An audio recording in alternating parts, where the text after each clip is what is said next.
Europe 1 Soir. 19h, 21h, Pierre de Villeneuve. Et avec moi jusqu'à 20h, Gilles-William Goldnadel. Maître, bonsoir. On va avoir besoin de vos lumières sur cette procédure, notamment dans ces réquisitions à l'encontre de Marine Le Pen et d'autres élus du FN devenu RN. Bonsoir Jules Torres. Bonsoir Pierre. Journaliste politique au JDD. Bonsoir Marc Ferracci. Bonsoir. Merci d'être l'invité politique d'Europe 1 Soir, ancien ministre de l'Industrie et de l'Énergie, député EPR des Français établis hors de France. Je le disais, pas d'exécution provisoire requise à l'encontre de Marine Le Pen. Comment est-ce que vous réagissez ce soir sur Europe 1 ? Hormis ce point sur l'exécution provisoire, je constate que les réquisitions vont dans le sens de la condamnation qui a été décidée en première instance, c'est-à-dire 4 ans, dont un ferme, c'était 2 fermes de mémoire en première instance, et surtout ces 5 ans d'inéligibilité. Donc la décision maintenant appartient évidemment au juge. Je constate également que Marine Le Pen a changé son système de défense, ce qui peut-être d'ailleurs explique la décision du parquet sur l'exécution provisoire. En première instance, elle avait eu une approche consistant à remettre en cause la légitimité même de ce procès, en vertu notamment du principe de séparation des pouvoirs. Je pense que c'était une approche très politisée de ce procès qui n'avait pas beaucoup de sens. Et donc, il y a eu un revirement sur ce point. Maintenant, vous savez tout que le débat était autour de réquisitions et que la décision est attendue en pour la fin de la semaine. Et comme l'a dit Rodolphe Bousselut, l'avocat de Marine Le Pen, c'est un bon signal pour Marine Le Pen dans le sens où tout le débat a été sur l'exécution provisoire, justement. Tout le débat est sur l'exécution provisoire, mais il me semble que Marine Le Pen a surtout un enjeu qui est celui de son avenir politique. Et donc, la question qui est la plus cruciale, probablement, c'est celle de la peine d'inéligibilité qui sera ou pas prononcée dans quelques jours. Et à partir du moment où la peine d'inéligibilité est prononcée, il y a, je parle sous le contrôle de M. Goldnadel qui est avocat, il y a la possibilité de se pourvoir en cassation. La Cour de cassation s'est prononcée sur le fait qu'elle allait statuer assez vite, ce qui, je pense, est une bonne chose, qu'elle allait statuer avant l'été. Et donc, si d'aventure il y a une peine d'inéligibilité qui est prononcée, il appartiendra à la prévenue de décider si elle se pourvoit en cassation en fonction de toutes les conséquences politiques que ça peut avoir également. Gilles-William Goldnadel. Monsieur Ferracci fait une excellente analyse, même s'il n'est pas avocat, de la situation juridique. Ça reste une peine sévère, hein. Enfin, des réquisitions assez sévères. On en est aux réquisitions, en effet. Ça permet de rappeler qu'il n'y avait pas d'enrichissement personnel. 4 ans, et alors maintenant c'est une année ferme, c'était 2 années effectivement en première instance. C'était quand même très lourd. L'exécution provisoire, elle n'est pas requise. Je ne sache pas d'ailleurs qu'elle ait été requise par le parquet en première instance. Il me semble que c'était une... Si, elle l'était. C'est dans l'affaire de Sarkozy, où ça avait été rajouté. Mais après. Je veux dire, c'était particulièrement sévère, l'éligibilité. Donc, il n'y a pas de... Je veux dire, ça redevient un peu plus la norme. Alors, c'est vrai qu'il n'était plus dans la défense de rupture, un peu comme en première instance, encore que c'était une rupture quand même assez polie. Hein. Il n'y a pas eu d'incident d'audience en première instance. Bon, donc, M. Ferracci voit bien les choses. Tout dépend si, comme on le pense, la Cour de cassation va examiner ça dans de très brefs délais, ce qui serait quand même très bien. Donc, tout peut encore arriver. Hein. Je me permets de rappeler aussi qu'il peut y avoir aussi des surprises sur le fond, hein, M. Ferracci. Notamment, moi, je me suis toujours interrogé sur le fait que l'on n'ait pas réclamé l'application du droit européen sur une affaire européenne. Il m'étonnerait que les avocats de Mme Le Pen ne reprennent pas ce moyen-là également en cassation. Jules Torres, pour rajouter quelque chose. Marine Le Pen, de toute manière, l'avait dit, elle prendra sa décision pour 2027 après le jugement de la Cour d'appel. Elle avait dit que finalement, la vraie question, c'est est-ce que Marine Le Pen va être condamnée, oui ou non, à 2 ans d'inéligibilité. C'est le seul sujet, parce qu'on le sait qu'elle purge depuis le 31 mars 2025 avec son exécution provisoire d'inéligibilité, et au bout, donc en 2027, il y aura 2 ans. Si elle est condamnée à 3 ans, ce sera terminé, parce que elle avait dit qu'elle n'attendrait pas la Cour de cassation, parce que la Cour de cassation, il y a une sorte d'hypothèque sur la candidature à la présidentielle, parce qu'on ne sait pas quand elle rendra son jugement, et on ne sait même pas si elle lavera de tout soupçon Marine Le Pen. Donc Marine Le Pen avait dit qu'elle déciderait après la Cour d'appel. Peut-être qu'elle le respectera. Marc Ferracci. Je pense qu'il n'appartient pas à la Cour de cassation de laver de tout soupçon, puisqu'il faut quand même rappeler que la Cour de cassation ne se prononce pas sur la matérialité des faits. Elle juge en droit. Et d'ailleurs, c'est ce que disait M. On peut laver de tout Golnadel. soupçon. On peut invoquer d'autres sources de droit, une erreur de droit en Cour de cassation, mais la Cour de cassation ne juge pas au fond. Il faut quand même bien le rappeler. Et donc, quelque part, c'est aussi à cela que, je pense, on est confronté dans la réflexion sur est-ce qu'on va en cassation ou pas. Maintenant, moi, je partage ce que vous dites. Je le disais tout à l'heure. Il y a des réquisitions qui sont dans le droit fil de la décision de première instance.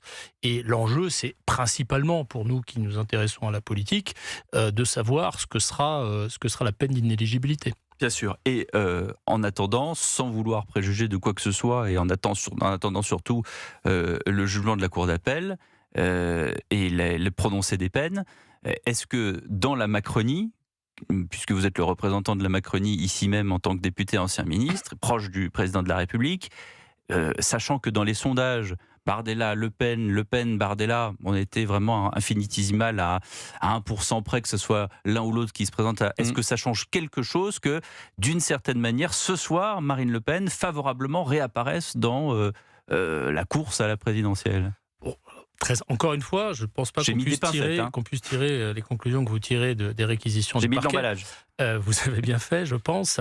Non, je pense que très sincèrement, ça ne change pas grand-chose. D'abord pour les raisons que vous indiquez. Il y a aujourd'hui un socle. J'ai la lucidité de le constater pour le Rassemblement national dans les sondages, dans les enquêtes d'opinion et aussi dans les urnes, compte tenu de ce qu'ont été les résultats des dernières législatives. Et ce socle, il apparaît qu'il existe à la fois pour Marine Le Pen et pour Jordan Bardella. Donc je pense que ça ne change au fond pas grand-chose. Si d'aventure c'était Jordan Bardella le candidat en campagne, il ne ferait probablement pas la même campagne que Marine Le Pen, mais encore une fois, on n'en est pas là. Gilles-William Goldnadel. Je voudrais faire une remarque socio-psychologique. C'est que si Marine Le Pen, finalement, est éligible, je remarque, je n'en tire aucune conséquence personnelle, je remarque que vous n'avez même pas eu à l'idée, personne n'a l'idée, de dire que cette condamnation serait infamante. Dans l'esprit public maintenant, lorsque les juridictions pénales statuent dans ce type d'affaires, à tort ou à raison, je pense aussi à M. Sarkozy, personne n'ose penser que l'honneur de ces personnes est entaché. Ça en dit long. Non, mais très sincèrement, je ne partage pas votre avis. Moi, je trouve ça très très lourd. Si d'aventure elle était condamnée, mais pas de l'inéligibilité, il me semble que moralement, la peine serait un poids extrêmement lourd à porter. Je ne vous porte pas votre jugement moral. C'était une remarque sociologique. Il ne vous est pas arrivé à l'esprit de penser que Madame Le Pen, si elle décidait et si elle pouvait se présenter, pourrait peut-être pâtir de la décision de justice qui lui aurait été infligée. Mais je crois précisément pour des raisons morales qu'elle en pâtirait. Après, c'est son choix. Moi, c'est ce que je pense. Et puis, encore une fois, faire campagne. J'ai fait 2 campagnes autour du président de la République, puisque, vous l'avez dit, je suis un compagnon de route du président de la République depuis un certain temps. Depuis la première. C'est une campagne très difficile, la campagne de l'élection présidentielle. C'est une campagne dans laquelle on peut faire un faux pas à chaque heure, dans un micro tendu, au contact des citoyens, dans un meeting, dans un média. Je pense que faire une campagne avec une condamnation qui vient de tomber, c'est beaucoup plus compliqué parce que vos interlocuteurs vous renvoient ça, et je pense qu'ils ont raison de le faire, parce que les Français ont besoin également qu'on leur rappelle la nature, le profil et le parcours des gens qui candidatent à la plus haute fonction de l'État. Écoutons Maître Rodolphe Bousselut, l'avocat de Marine Le Pen, qui a réagi juste après ces réquisitions.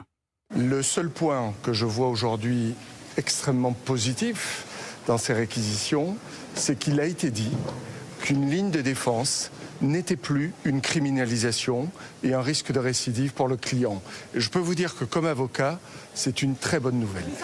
Le reste viendra à la fin de la semaine prochaine. Voilà, c'est tout ce qu'on a eu en tout cas des conseils de Marine Le Pen ce soir. Rodolphe Bousselut garde ses réactions pour après. Bien sûr, parce que l'exécution provisoire qui avait été donnée en première instance était notamment justifiée dans les motivations du tribunal sur l'axe de défense de Marine Le Pen. C'est pour cela d'ailleurs que la présidente disait qu'il y avait un risque de récidive et possiblement un trouble à l'ordre public. Là, il y a eu quand même une différence, en tout cas, entre les réquisitions. Et encore une fois, ça reste des réquisitions. Ce sont les avocats généraux et libres à la Cour d'appel de Paris de prendre une décision qui ne suit pas peut-être fondamentalement et systématiquement les réquisitions des avocats.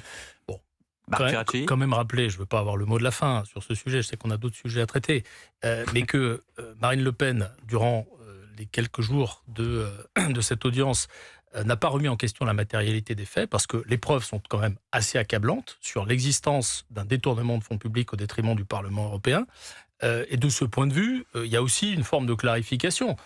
C'est ce qui vient d'être dit, et c'est au fond peut-être aussi l'enseignement qu'on peut tirer de ces réquisitions. Est-ce que quand même on ne peut pas se demander, dernière question, même si oui vous avez raison, c'est peut-être pas le meilleur dossier à plaider, que cette affaire quand même est une affaire d'assistant parlementaire. On peut considérer quand même qu'il y a une zone grise sur les fonctions et sur l'utilité d'un parlementaire européen, mais est-ce que sur la base d'une seule affaire de parlementaire européen, on peut redessiner le casting de l'élection présidentielle et empêcher la favorite de la prochaine élection présidentielle? Vous savez, moi je suis convaincu d'une chose, c'est qu'au-delà du casting, comme vous le dites, de l'élection présidentielle, est-ce que c'est Marine Le Pen, est-ce que c'est Édouard Philippe, est-ce que c'est un tel qui est candidat à l'élection et qui à la fin est président, il y a des principes beaucoup plus hauts et beaucoup plus profonds qui tiennent nos institutions, en particulier le principe de l'égalité devant la loi.